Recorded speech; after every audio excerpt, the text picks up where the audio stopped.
Okay, well, good morning everyone. So, I thought it would be useful to run through a coaching tool, which is one of the most useful coaching tools that I come across, because it really helps people get clarity with planning. Are you familiar with this phrase? If you fail to plan, you plan to fail. Can you see? No. No? Okay. Andrea. Yeah, okay. All right. So, Jonathan, can you see my subtle signals? Yeah. I can't see if you can see me. Okay, so we're going to look at SMART goal setting. So SMART is an acronym for specific, measurable, attainable, relevant and time-bound. And if you use that when you're planning your goals, then everything is a lot easier. So we're going to take them one at a time, and I'm going to give you some examples of how they work.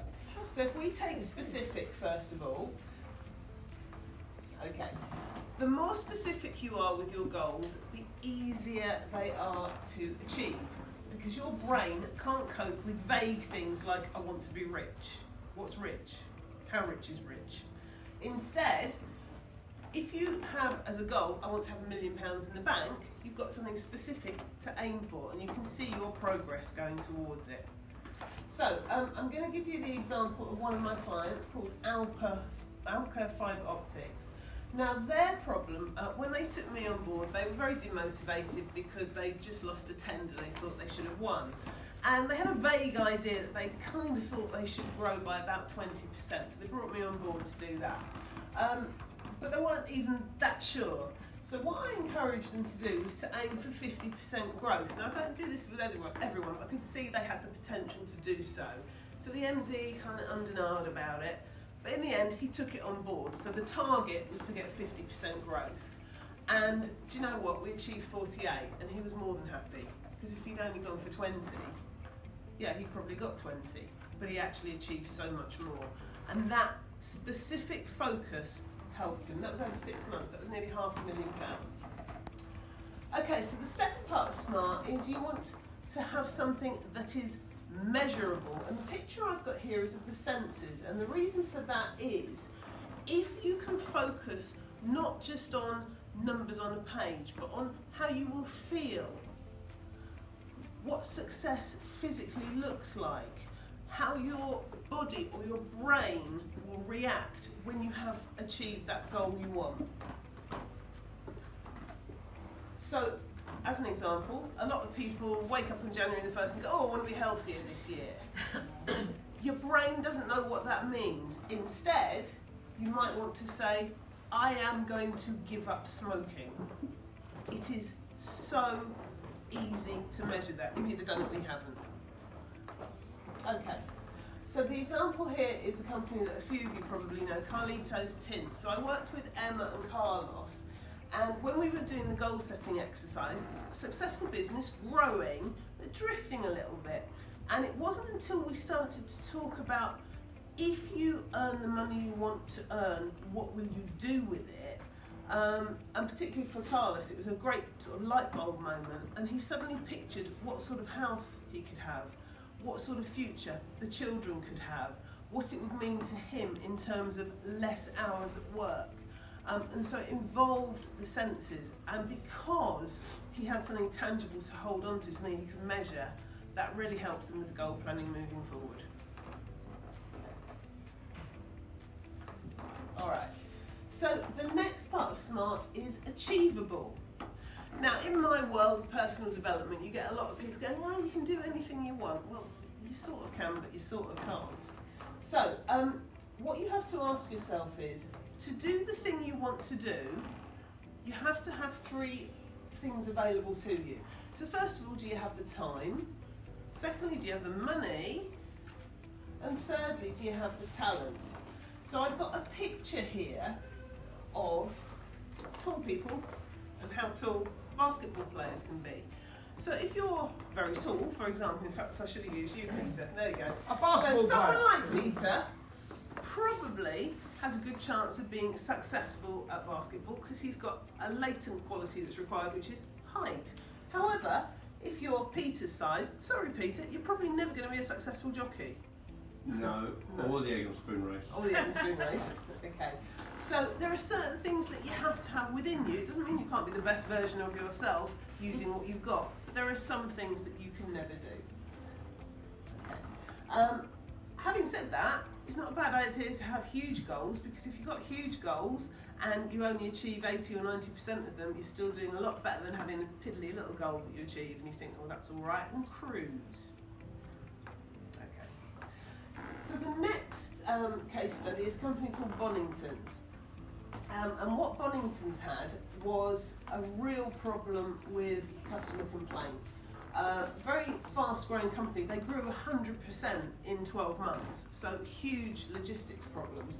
But the staff, it was taking them 6 days to respond to customer complaints, and they were constantly going, I'm sorry, I apologise, I'm sorry, I apologise. They were demotivated. But when I focused on their belief and their mindset and how they felt about their ability to deal with people, and then I gave them the tools to do it, we got their customer complaints handling down to 24 hours, which was massive for morale. But we had to do it within what they were capable of doing. With good goal setting, you can do that. So the next part of SMART is relevant. Is the goal actually relevant to you? Because if it's not, you're not going to be motivated to achieve it.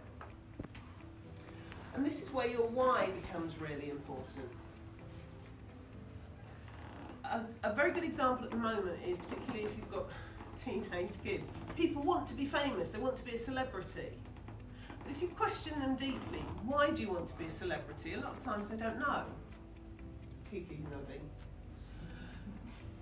So when you're looking at your goals, why is it you want that goal? Is it your ego? Is it because someone else wants you to do it? Parents are a very good influencer here. Is it something that you've dreamt of all your life, or is it just something you think you should be doing, perhaps because of peer pressure or societal pressure? Okay, so my case study here is a lady called Uzo, and her company was a coaching company, and she had a very specific problem, which is that she had very high expectations placed on her by her parents, very wealthy, quite socially high up, and they were putting pressure on her to succeed. And she was actually trying to fulfill what they wanted of her, and it wasn't until we realised that she was able to go, well, actually, this is what I want to do, this is what I'm good at, and this is why I want to do it, and that just freed her up. And now she provides really high level coaching, and she knows why she's doing it, and she's extremely successful. Okay, and then the last part of SMART is time bound. You've got to have a time frame around things. Deadlines inspire action. So for example, if you said, well, I've got to get 6 new customers by the end of the week, then you'll try and get 6 new customers by the end of the week. If you just say, I've got to get 6 new customers, well, you know, you may not have done it this time next year. So put a time frame around it. Actually, it doesn't matter too much if the time frame slips. The point is, if you do the work and the activity based on the time frame, do you know what? Most times you'll hit it. But you've also got to be realistic. I mean, don't set yourself a target to ring 3,000 people by 6 o'clock tonight, because you're not going to be able to do it. It has got to be realistic. And my example for time-bound is an estate agent based in Headingley called Sugar House Properties, and they specialised in letting to university students at the University of Leeds. And their problem was they were extremely seasonal. So if you can imagine, the summer months were absolutely hectic while they were trying to place people into accommodation for the new academic year. But apart from being very reactive over those summer months, they hadn't planned throughout the year what things they could do. So whereas they could have been speaking to landlords all through the year and sorting out maintenance all through the year and dealing with overdue inquiries all through the year, they weren't doing it. So we put some simple measures around what activities they do and when they do it, and that transformed their ability to be able to cope with the workload as it came in. Okay, so remember, don't fail to plan, or you're planning to fail.